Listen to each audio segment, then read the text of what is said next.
Good afternoon, everyone. So today, the Biden-Harris administration, wow, the levels. Sorry. Should I start? So, do I sound like echoed? Yeah. Okay. Well, sorry, here we go. Today, the Biden-Harris administration took new actions to tackle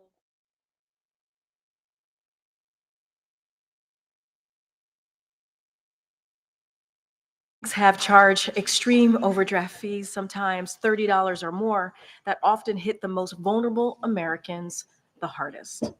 Today's proposal by Consumer Financial Protection Bureau would cut the average overdraft fee by more than half, saving the millions of families that pay these fees an average of $150 a year. That would add up to save Americans $3.5 billion a year. Unfortunately, some Republicans in Congress continue to defend the rights of big banks to exploit their customers. President Biden believes it's wrong that some companies rip off Americans simply because they can, and his administration won't let them.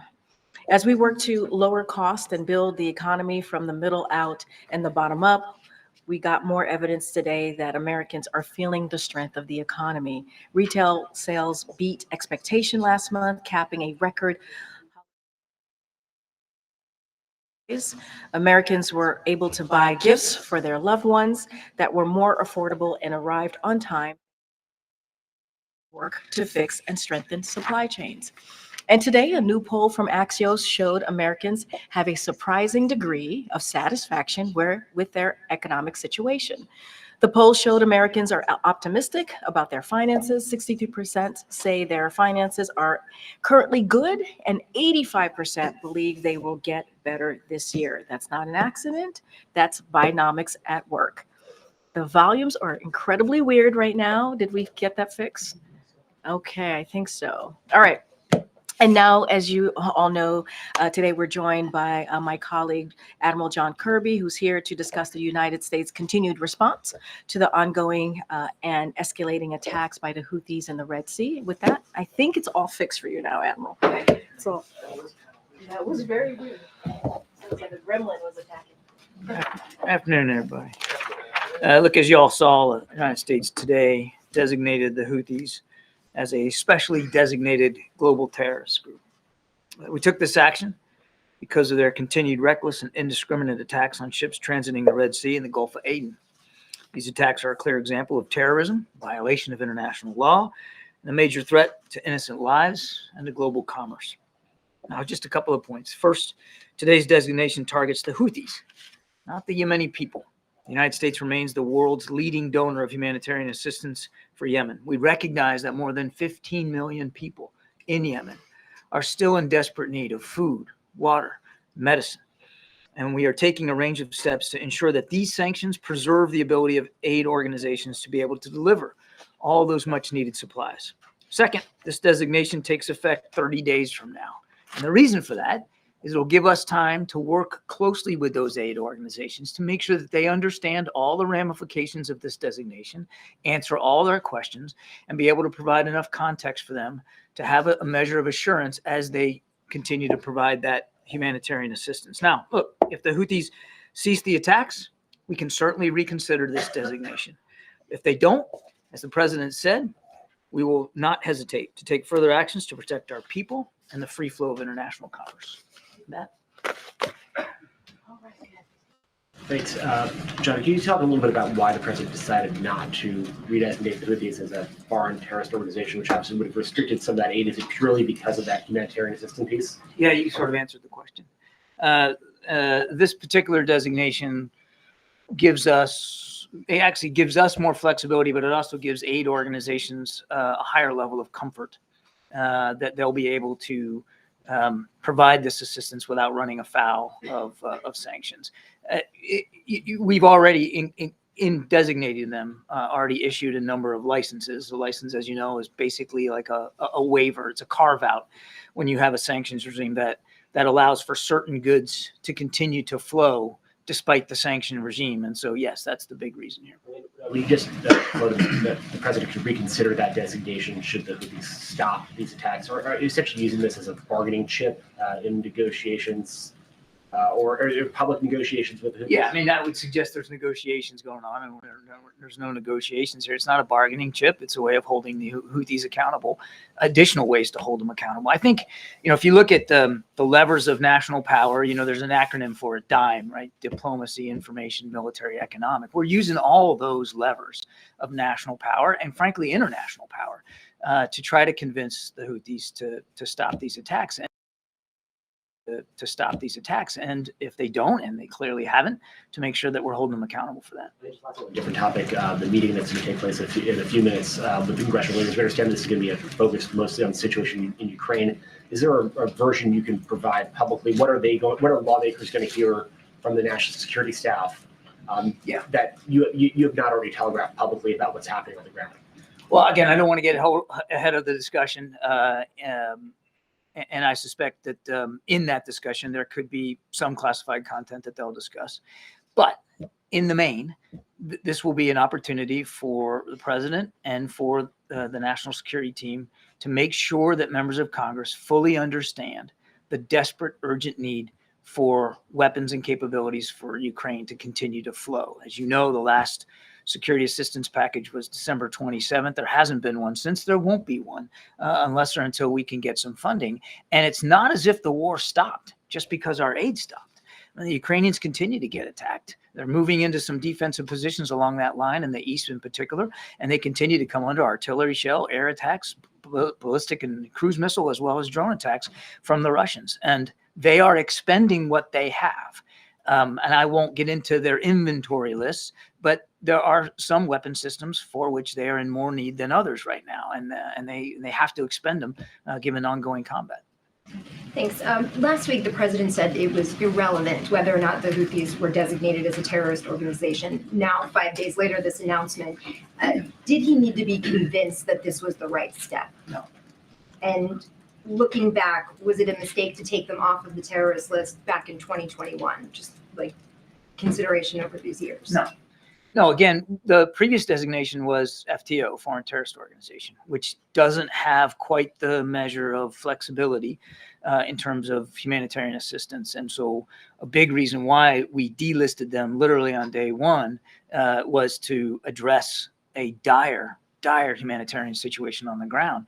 And as I said today, it remains dire in many cases. The Houthis are more concerned about getting weapons and capabilities and attacking ships in the Red Sea than they are about helping to look after the Yemeni people. Thank you, Kareem. The president said last week that a private message had been delivered to Iran about the Houthi attacks. Could you talk a little bit about that message? No, I cannot. What can you tell us about what was communicated to the Houthis? That's the same question you just asked. I'm not going to get into that. As the president said, there was a private message delivered to Iran, and I need to leave it at that. Has that been effective? I'm just going to leave it right there. A message was delivered, and of course, publicly, we have made clear our concerns about what the Houthis are doing. We've made clear the support that we know they're getting from Iran, and we're going to continue to take actions. I would remind, it doesn't get mentioned a lot in the context of the Red Sea attacks, but this administration alone has issued some 500 sanctions, or 500 entities have been sanctioned under this administration in just the last 3 years. And a quick question Iranian entities. And a quick question on Iran's foreign minister, who spoke at Davos earlier today. He said the security of the Red Sea is tied to the developments in Gaza, and everyone will suffer if Israel's crimes in Gaza do not stop. He basically warned that all fronts will remain active until then. Do you have a response to that? Well, I mean, let's just take it just in a couple of pieces there. If you look at the 32 some odd attacks that the Houthis have conducted now, for the ones that were targeted at ships that were identifiable, because sometimes they launch a barrage and there's multiple ships and you're not really sure what ship's being targeted. But let's just take a look at the majority of the 32 where you can identify the ship that's being targeted. Not a single one was destined for Israel. They were all destined for other ports with other bits of commerce. So the whole argument that this is about the war in Gaza, I mean, they're just driving a stake through a straw man. There's nothing there. And as for the quote unquote resistance continuing, I've said it many times, happy to repeat it. We have national security interests in the region, significant interests. And we have moved additional military resources at the president's order into the region to make sure we can protect those interests. And we mean what we say. And if you doubt it, take a look at what happened just a few nights ago. In his statement on the Houthis designation, Jake Sullivan said that there would be an immediate reevaluation of the designation were they to stop the attacks. Can you just help us understand why that reevaluation would happen immediately? You know, would that sort of risk the potential of them starting up the attacks again if that designation were to be taken away pretty quickly? The thing about sanctions designations that they are a pliable form of economic pressure. You can scale them up, you can scale them down, you can lay them on, you can take them off in a fairly simple way. So Jake's right. As I said in my opening statement, if they choose to stop these attacks, then we certainly have the option at our disposal to remove this designation that we just issued. Okay. Thank you so much. I wanted to give you a chance to respond to Speaker Johnson, who said earlier today about the meeting on Ukraine. He said, before we even talk about Ukraine, I'm going to tell the president what I'm telling you, which is border, border, border. Do you think that's a legitimate position to say that even before you can have conversations about Ukraine, you have to settle the situation with the border? Today's meeting is about Ukraine. That's what we're going to focus on in this discussion. And as the speaker knows quite well, we continue to negotiate in good faith in a bipartisan way with the Senate, with Republicans and Democrats up there on Capitol Hill about the national security supplemental and about, which obviously includes money for border security. The speaker also said that he has been asking the administration for more details about the spending, what has already been spent in Ukraine, and also the end game in Ukraine. What kind of message can the president deliver to the speaker? He says he hasn't gotten the answers that he's looking for in terms of how Ukraine should not become another situation like what He'll get an opportunity to ask all those questions today at the meeting, and I'm sure our national security team would be happy to help give him the context that he says he's not getting. I would remind that since the beginning of the conflict in Ukraine in February of 22, we have provided multiple classified and unclassified briefings to members of Congress. And this whole idea of a blank check also is not true. Every single aid package that we provided Ukraine, we have done consultations with Congress. So there have been and will continue to be a lot of outreach from the administration with members of Congress about Ukraine. Right now, though, you can't have those consultations because there's no aid going to Ukraine because we don't have the funding. And that's what the meeting about today is really all about, stressing the urgent need for that additional funding. Ukraine. Thank you, Kirby. So with regard to national security in Ukraine, has the threat level changed since the president last spoke from the Oval Office, spoke to congressional leaders about the urgency for this funding? No. I just wonder, I don't know. so what can he say that hasn't already been said to convince them to all get on board and take action? Well, again, without getting ahead of the president and the conversation that he hasn't had yet, one of the reasons our national security advisor or deputy national security advisor will be in this meeting is to bring members of Congress up to speed on what we're seeing right now on the battlefield and what the Ukrainian forces are facing now as winter is full upon them and the war hasn't stopped. And aid hasn't continued to flow from the United States. I mean, I think we're in a bit of a different situation now in that regard than we were when the president gave his speech. Not that the national security implications are not still valid. They are just as valid in terms of the threat that Putin poses to the quote unquote world order and to European stability and security. But the situation now is different in terms of the stoppage now of assistance going to Ukraine. And then on the southern border, could the president use the Insurrection Act to federalize the Texas National Guard? I am not a legal expert on that. I'll have to take that question and get back to you. I know of just to make clear, no intention by the president to do that. John, understanding that the last provision of aid to Ukraine was December 27th.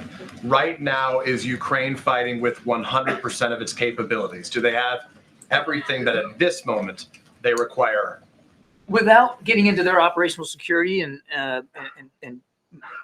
letting the Russians know what they have in their inventory, Peter, what I can tell you is that, as I said earlier, there are certain types of munitions, certain types of weapons that they are expending at greater rates than others. So we can't Given communicate that they've run out of given the anything threat. because you don't want to give away any. I'm not going to give away their disadvantage. inventory list, but I'm not going to pull any punches here. They are still going through artillery shells and HIMARS rockets and air defense capabilities at a pretty advanced clip, depending on what they're facing on the battlefield. And so their inventories are running lower without question. Shalonda Young said, and I think it was December 5th in her letter, she said that we are running out of money and out of time. Should this be measured by Americans understanding the urgency as an issue of days, weeks, or months? It would depend really on the kind of system we're talking about, Peter. I mean, there are some munitions that they have ample stores enough to get them into, the next couple, 2-3 months. There are others where they don't have that kind of time. And a lot of that depends on what Russia does and what they have to defend against. One of the key capabilities right now for them is air defense, because the drones and the missiles keep flying from the Russian side and they're not stopping. So air defense is definitely one of those critical capabilities. Just a quick follow-up on the conversation that started here yesterday. We've been asking about the Houthis now. Defense Secretary Lloyd Austin, fortunately, is now recovering. He's no longer in the hospital. He and the president last spoke one-on-one December 6th. The last it was publicly read out. They shared a conversation that took place on December 9th. There have been at least 3 separate strikes, the 11th, the 12th, and the 16th, against the Houthis in that time, a time during which the two haven't spoken. So our understanding is they haven't shared a call, at least dating back to the 9th, for more than a week. Is that normal that he wouldn't speak to the defense secretary with 3 separate operations in the course of that time? My dates are messed up, but I know the last time they spoke was last Friday. Was last Friday. Just this past So Friday, whatever days ago that was. Okay, so more recent than we had publicly heard. Fine. Thanks, Admiral Kirby. On Turkey, the outgoing Turkish ambassador told VOA that he expects to see some positive developments in a month or so with regard to the sale of F-16s to Turkey. So can you give us an update on this? And once Turkey completes the ratification process for Sweden's NATO membership, can we assume that the road for the F-16s will be cleared? The president has been pretty consistent. We continue to support the additional sale of F-16s and the modernization of the current F-16 fleet for Turkey. It's a consistent policy position that we've had since coming into office. That hasn't changed. I don't have an update for you on dates and the calendar items in terms of what that looks like, but our policy with respect to F-16s for Turkey has not changed. And if I may, on Ukraine, there is still $4 billion in the PDA and for Ukraine. And I was wondering if, given the fact that the negotiations on the border are not moving, is it possible to use that authority now and replenish American stocks later when the Congress approves the supplemental budget? First of all, I would disagree with the notion that the talks are not moving. As I just said, we believe those conversations with the Senate in a bipartisan way are making some progress. And on the real central idea of your question is this replenishment authority. And yes, there's additional funds authorized under PDA, but there's no replenishment authority funds to go with them to back them up. And that's why we don't have any additional ability to provide security assistance for Ukraine, because there's no replenishment authority built in. Thank you so much. On Ukraine, I had a follow-up to Peter's question. Are you saying that the stoppage of U.S. aid already has an impact on the battlefield, in the sense that Ukrainians are refraining from certain moves or are not doing stuff that they would do if they were, assured of continuing assistance? And maybe another one more specific. While he's trying to secure additional funding, does the president wish that European countries would do more themselves to support Ukraine? And more specifically, has he asked Germany to supply long-range Taurus missiles to Ukraine? I'll let Germany speak for what they will or won't provide Ukraine. We are grateful for the support that more than 50 nations continue to provide Ukraine. And each nation gets to decide for itself what that looks like as appropriate. I mean, these are sovereign decisions. And there's been tremendous international support for Ukraine. But look, they're going to look at us too. They're going to see how the United States reacts here. And I think we can expect that some nations may take cues from the United States. If we just pack it in and can't get the funding and decide that's it, we're not going to provide anything more for Ukraine. You can certainly see where there might be other nations who might feel like they want to follow suit here without our leadership. American leadership matters here.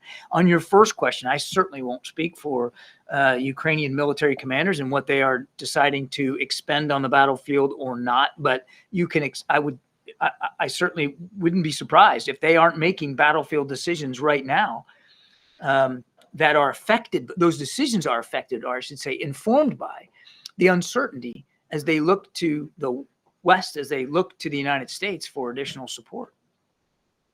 Thanks a lot, Green. John, the air campaign by the U.S. has not had a noticeable impact in terms of deterrence with the Houthi rebels. What makes you think that this terror designation will change that in any way? It's part of, as I said, a suite of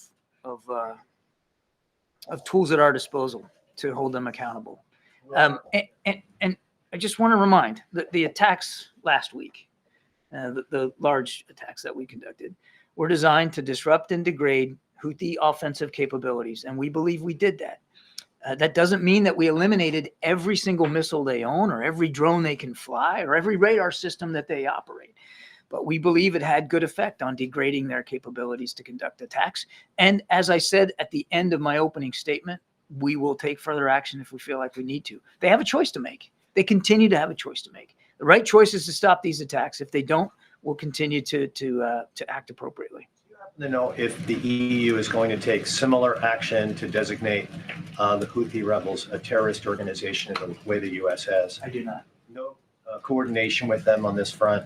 I'm not aware of any prior coordination with the EU specifically on this, and you'll have to talk to EU officials about whether they're willing to take a similar approach.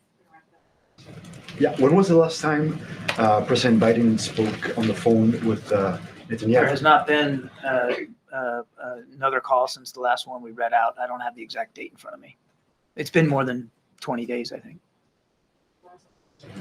Thanks, John. Over the weekend, the NSC issued a statement in response to a HuffPost report on the administration's post-war plans in Gaza, stating that the quotes attributed to U.S. officials in the story were quote-unquote made up.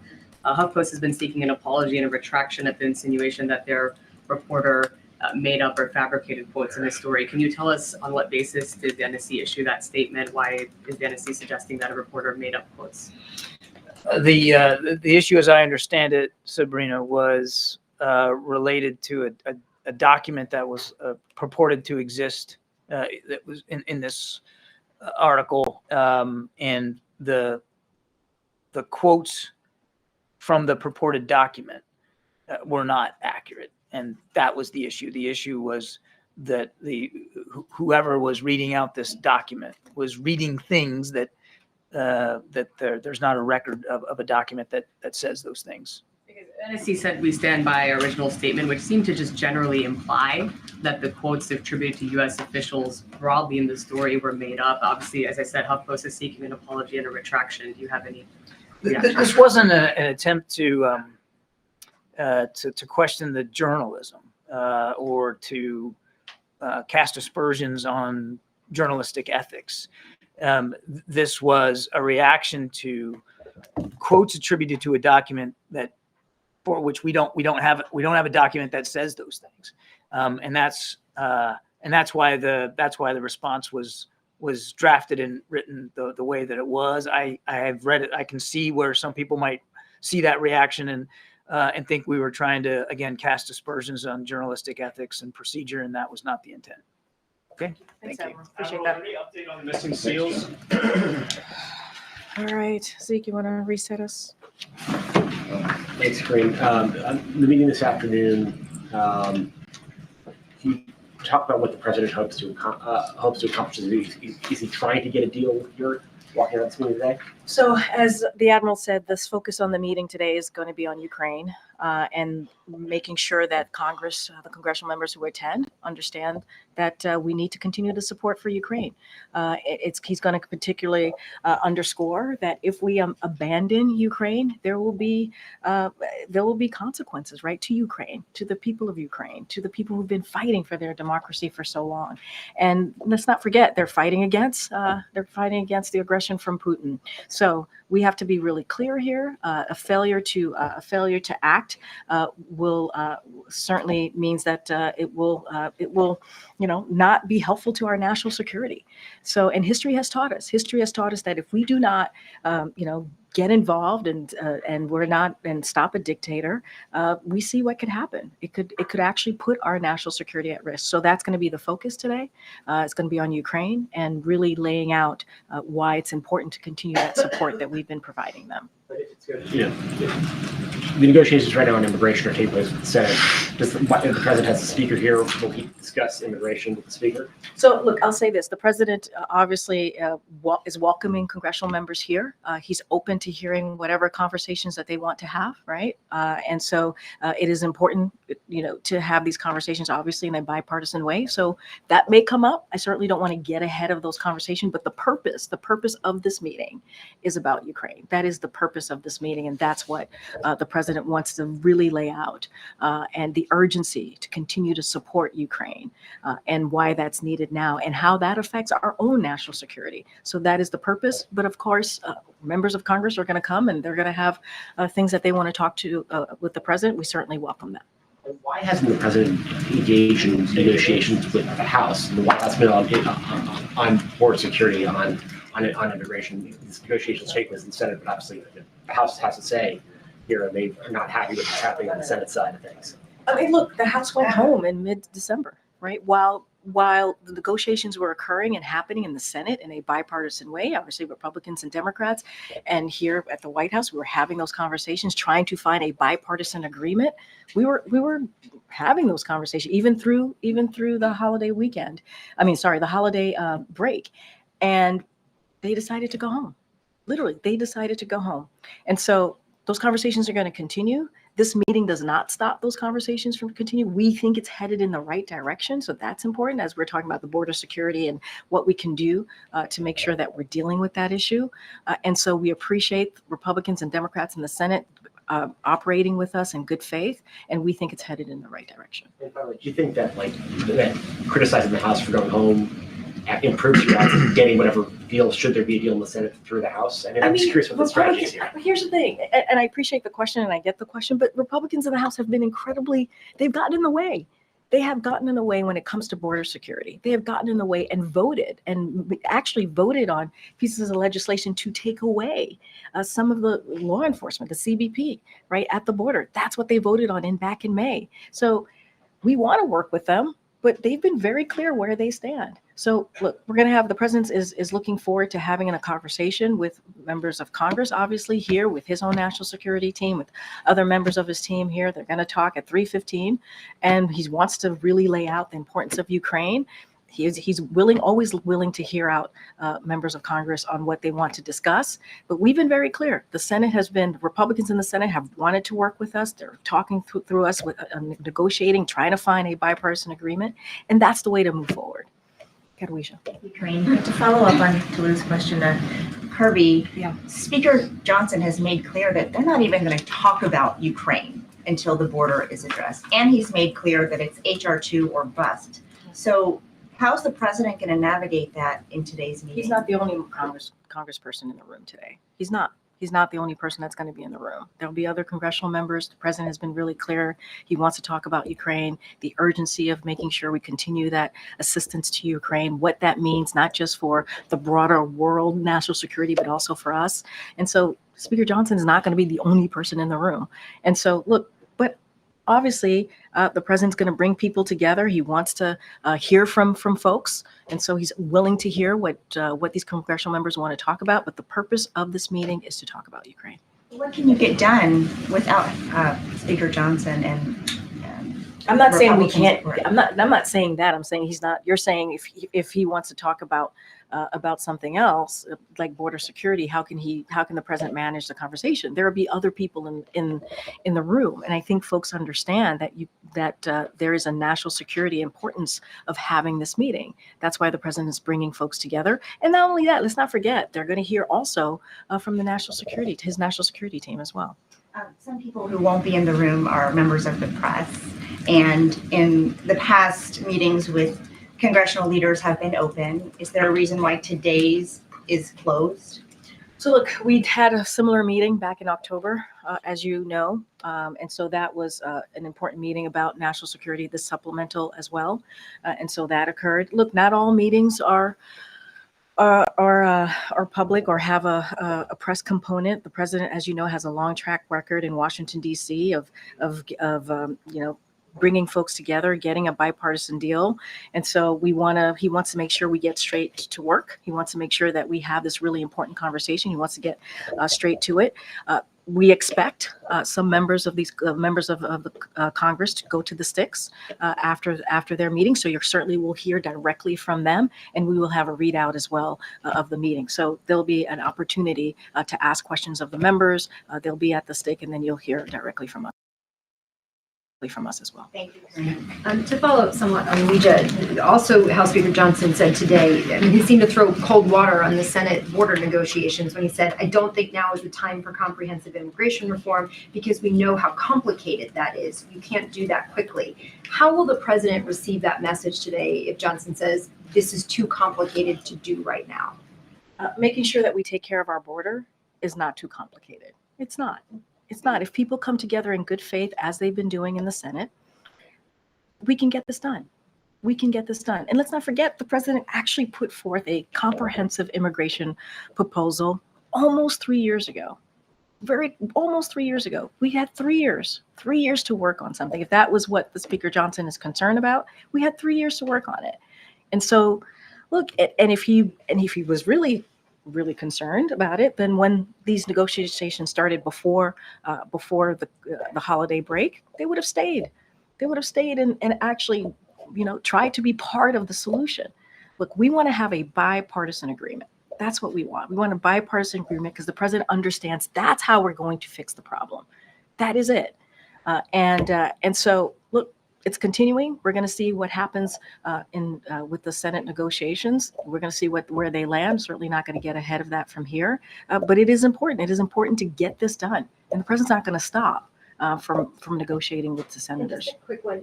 Beyond the congressional leaders, who exactly is going to be in this meeting? How did the White House come up with this list? Why this group? So, look, I can say, as you all know and been mentioning, Speaker Johnson will be there, Leaders Schumer, McConnell, and Jeffries, and the chairs and ranking members of the House and the Senate committees on armed services, foreign affairs, appropriations, and intelligence. So that's incredibly important as we're talking about Ukraine, obviously, and that part of our national security supplemental. And also from the White House, so you all know, the Chief of Staff, Jeff Zients, will be there, National Security Advisor Jake Sullivan, Counselor Steve Ricchetti, Legislative Affairs Director Shawanta Goff, Director of National Intelligence Avril Haines, OMB Director Shalonda Young, and Principal Deputy National Security Advisor John Feiner. Again, this is going to be about Ukraine. Some of this will be classified, we'll have classified content, and so that is why it's important for all of those folks to be in the room as we're having these conversations as a president. I understand you're saying the meeting is about Ukraine. If and when the issue of border security comes up, which we know it will, and is expected to, what specific concessions is the president willing to make on the issue of border security? So look, I'm not going to negotiate from here. I'm not. There's been negotiations happening as it relates to the border security in the Senate for some months now between Republicans and Democrats. We're going to let that process continue. We're going to let that doesn't stop. Those negotiations, those conversations is not going to stop because the president is meeting with congressional members today. Again, our focus today, the president's focus today is going to be about Ukraine and the importance of continuing to support Ukraine as they fight against tyranny, as they fight against President Putin's aggression. That's going to be the focus. And I said, the president is, he brings people together, obviously is willing to listen to what folks have to say, but that is the purpose is Ukraine. And those negotiations on the Hill, on the Senate side, is going to continue.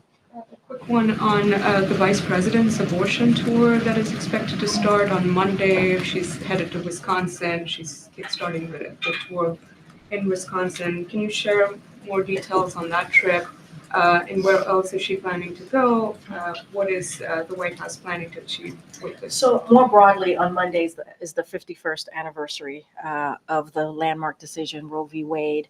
So both the president and the vice president is going to be marking that landmark decision, that anniversary. It's an important anniversary as the administration works to defend reproductive rights for women across the country, while Republican elected officials push extreme abortion bans that deny women the care that they need, force families to travel out of state for health care, and threaten the health care providers with prosecution for providing the care that they are trained to provide. So obviously it's an important day. We're gonna mark that 51st anniversary, and you'll hear more from the vice president's office as to what her kickoff tour is going to look like. So I certainly refer you to her office, and then we will have more on what the president, how the president's going to mark that day. Is the president planning to join her at any point during this I tour? don't have anything to lay out on any of the president joining the vice president on this particular tour, but what I can say is both the vice president and the president are going to be marking this day on Monday. We will have more to share on what that would look like. Okay, MJ. Corinne, does the White House believe that Democrats have already made significant concessions on the border? And does it believe that Democrats, have more room for additional concessions? So I want to be really careful. There are negotiations happening. If I speak from here about it, I don't want to get in the way of what they're trying to make happen, which is come up with a bipartisan agreement to deal with border security. Look, what the president understands, and he's been around for some time, right? He's been in Washington for some time. He's been a senator, as you all know. He's been a vice president, as you all know. And he understands that it takes both sides to come together to deal with an issue. And when you deal with a bipartisan situation, you put forth an agreement, there are going to be concessions that are going to be made. I don't want to speak to them from here. I'm going to let the negotiators have those conversations. They will decide what works, what kind of deal that they can put forth. But obviously a bipartisan agreement, that means both sides have to give up a little something. That's how bipartisan agreements work, obviously. On a separate matter, yesterday, in response to Governor Hutchinson suspending his presidential campaign, a DNC spokesperson said in a statement, "This news comes as a shock to those of us who could have sworn he had already dropped out." Seems rather gratuitous, not to mention not serious. I just wonder if the tone of that statement reflects how President Biden views the governor and views his now suspended campaign. No, I appreciate the question. This is something that we definitely want to address. President Biden has deep respect for Governor Hutchinson and admires the race that he ran. The president knows him to be a man of principle who cares about our country and has a strong record of public service. This morning, the chief of staff here, Jeff Zients, called the governor to convey this and apologized for the statement that did not represent the president's views. So again, as I just stated, Jeff Zients called the governor to apologize on behalf of the president, and it did not reflect his views. So if there was an apology that was conveyed to the governor, was any action taken or was anything communicated to the decision by the DNC to put this statement out? So look, I can't speak to how the communication with the DNC. Obviously, it is the Democratic political arm. So I don't want to speak to that. You would have to reach out to the DNC directly. But what I can say is how the president felt. It did not represent his views. We apologize to the governor. He respects the governor's public service, and we just wanted to make that very clear. Go ahead, sir. Yeah, another question on the border. Why hasn't the vice president's root causes strategy made a bigger difference in lowering the number of people who've been apprehended at the border? Well, look, the vice president's what she's been able to do is meet with leaders in the region and talk about how do we, to your point, the root causes, how do we deal with what's happening in those said countries, and offer up any support that we could offer up. But look, it's not just the vice president here or this president or this administration. When it comes to immigration, it has been a problem that has existed for decades. For decades, this system has been broken way before this administration stepped in. So the president took this very seriously. The first day of his administration, he put forth policy ideas, legislation in a comprehensive way to deal with this issue. And so now I think what's really important, and we can't miss this, right? Now there is an actual conversation, negotiations happening in the Senate, in Congress, in a bipartisan way to figure out how to deal with border security. And I think that is the most important thing here. And we feel like it's going in the right direction. That particular strategy, though, was it too narrow? Did it fail to anticipate What strategy? The root causes strategy? No, not at all. Not at Three all. countries No, when we know now that the migration's coming. There's root causes. There's dealing with a broken system, which is why we put forth a immigration proposal that deals with policy and funding. And so now we're having those conversations in Congress, and I think that's really important. And that's what we're hoping. We're hoping that we can get to a place where we come into a bipartisan agreement, and that's going to be the focus. Another question on the border. Can you sort of talk about how the president views humanitarian parole for asylum seekers? Does he believe that asylum seekers should be able to stay in this country until their cases are heard? Look, I want to be, and I get the question, I just want to be super careful here because I don't want to get into what's being discussed in Congress. So I'm going to, not say anything beyond what I have said. Is like there's negotiations happening. There's going to be different policy components that are going to come up. Obviously, they're going to come up with an agreement here that both Republicans and Democrats agree on the Senate side. And then we hope that we can really deal with this issue. I just want to be super, super mindful and not get into specifics and policies. Basic principle of someone seeking asylum, does the president believe they should be able to if they have legitimate concerns? Obviously, we've been very clear about that. But I just want to be super careful. I don't want to go into a rabbit hole about each policy and what the president supports or believes in, because there are negotiations happening. And my last question, just Speaker Johnson says that he wants the border to be completed as one of his stipulations in this deal, or the border wall to be completed as one of his stipulations. What's the White House's response to that? We're having a bipartisan conversation in the Senate about how we deal with border security. Going to leave it there and let the Republicans and Democrats who are actually coming to the table in good faith and have been doing that for months, which we appreciate, and we think it's headed in the right direction. We're going to let them have that conversation. Thank you, Corinne. Why are you repeating this false claim that Republicans voted to reduce the number of Border Patrol agents, even though the Washington Post gave the administration 3 Pinocchios for that? So we don't believe it's a false claim. Our statements were very direct here. Last year, House GOP voted, and not only did they vote for it, but they touted their Limit, Save, Grow Act. That's the act. Well, And they vowed that it would never affect Border Patrol. They voted for and touted it, right? This is an act. And this would have forced the elimination of 2,000 Border Patrol agents. That's what this act that they touted, that they voted for in the House. So that was their proposal.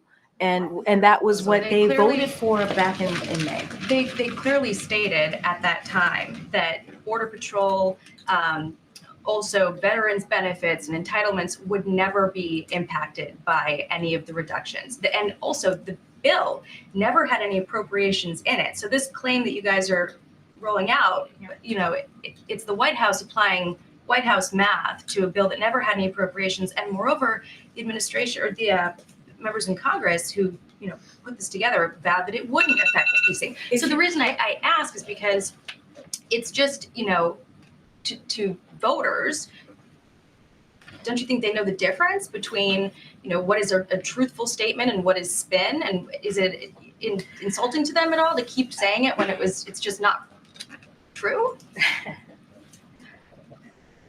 One thing that the president does not do is insult voters or American people, to be more exact, because I want to be careful about this, what I can say about this upcoming election. What I will say is, if you look at the bill, this act that they touted, that they voted for, House Republicans back in May, it was very clear that it would have forced the elimination of 2,000 Border Patrol agents. That's what that act would have done. We were very direct about that. We were very clear about that. This is what they touted. This is what they put out there. This is what House Republicans voted for. I mean, that's where they are. They have gotten in the way every time we are trying to deal with the border. House Republicans have gotten in the way. So we appreciate the bipartisan conversation that we're having with Republicans. Let's not forget, with Republicans in the Senate. That's why it's bipartisan, and Democrats on dealing with the border. House Republicans get in the way. They wanted to literally eliminate 2,000 Border Patrol agents in this particular act that they touted, that they voted for back in May. Notwithstanding all of the fact checks on that, if you're saying that, the White House, the president doesn't want to, insult the American people, will the administration then amend its separate statement that imply that Texas officials were responsible for the deaths of 3 migrants when, in fact, they had nothing to do with it? They had already been dead for an hour by the time Mexico told anyone in the U.S. about it. And the administration admitted as much in their court filing. They acknowledged that in their court filing, but the statement from the White House implies that Texas was responsible. And a number of outlets were forced to issue corrections and editor's notes because of that White House statement. So will the White House amend that statement? So let's be sensitive here. 3 people died. 3 migrants died. 2 children and a woman. That was devastating. Devastating situation, heartbreaking situation. So let's be really mindful of what we're talking about here. I want to take a step back and just as you're talking about our statement, look, as I mentioned, a woman and 2 children died. They drowned near Eagle Pass, which is, as I said, devastating, and that Texas officials blocked Border Patrol from accessing the area. That's what was happening at that time. Our statement is consistent with DOJ's filing. As the DOJ filing said, there was an ongoing emergency situation that Border Patrol was blocked from accessing. There were other migrants in the water as well. But I'm just saying there was an ongoing. The White House statement the White House statement says that Texas officials blocked U.S. Border Patrol from attempting to provide emergency assistance. There were other migrants in the water. Then why wasn't that included in the statement? There were other migrants in the water. That's what you were referring to. Our statement is very much consistent with DOJ filing. Anything else specific you want to know about that, I would certainly refer you to DOJ. Okay. 3 college students, Palestinian college students, were shot in Vermont in November. I know you're aware of that. Yeah. Nearly 2 months have passed since that time. They're speaking out publicly now for the first time. Has President Biden or this White House spoken to those individuals or their families in the period since?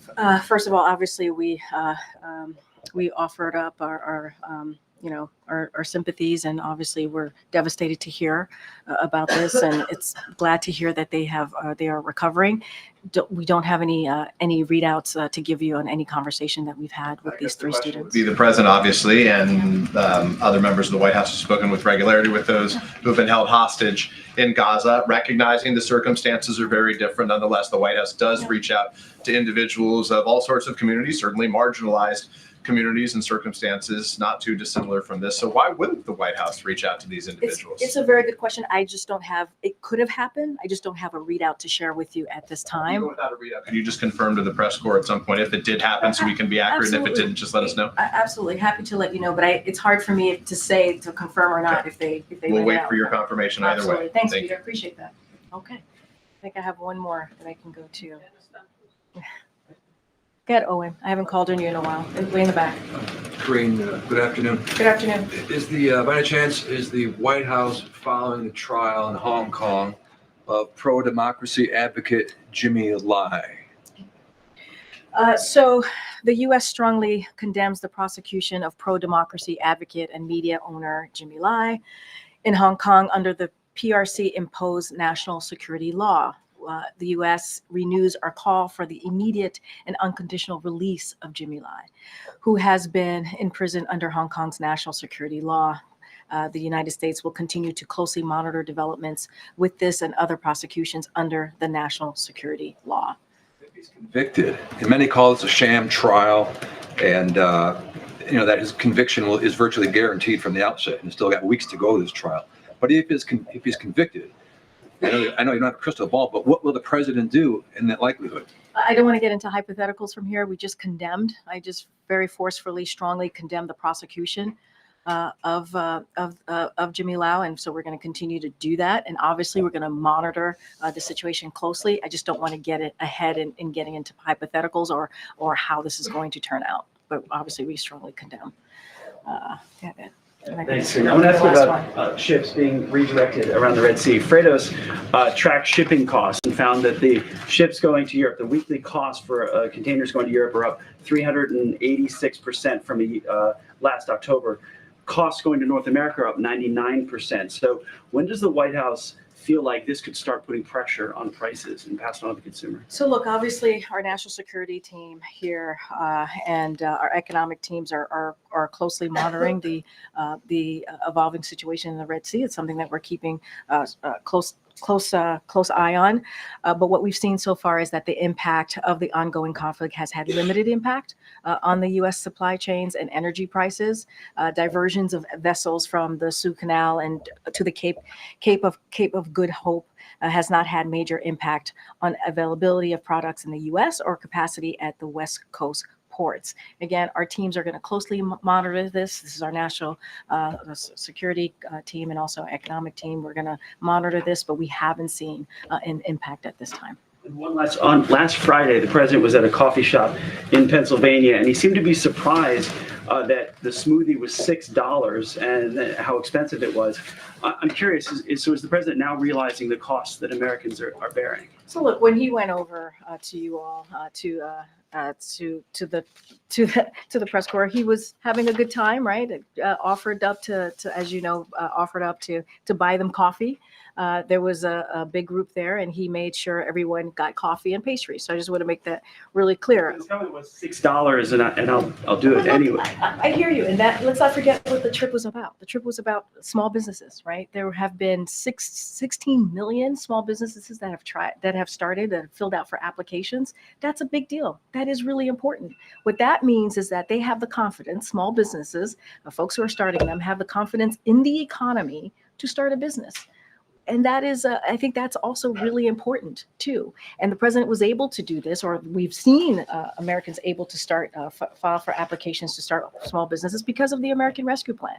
By the way, no Republican voted for that. And so it's gotten the economy back on its feet, and also given the confidence for small business owners to start, all right, for people to start a small business. 16 million applications that we have seen. And so I think that's important. And look, you know, Republicans don't want to do that, right? They're not interested in that at all.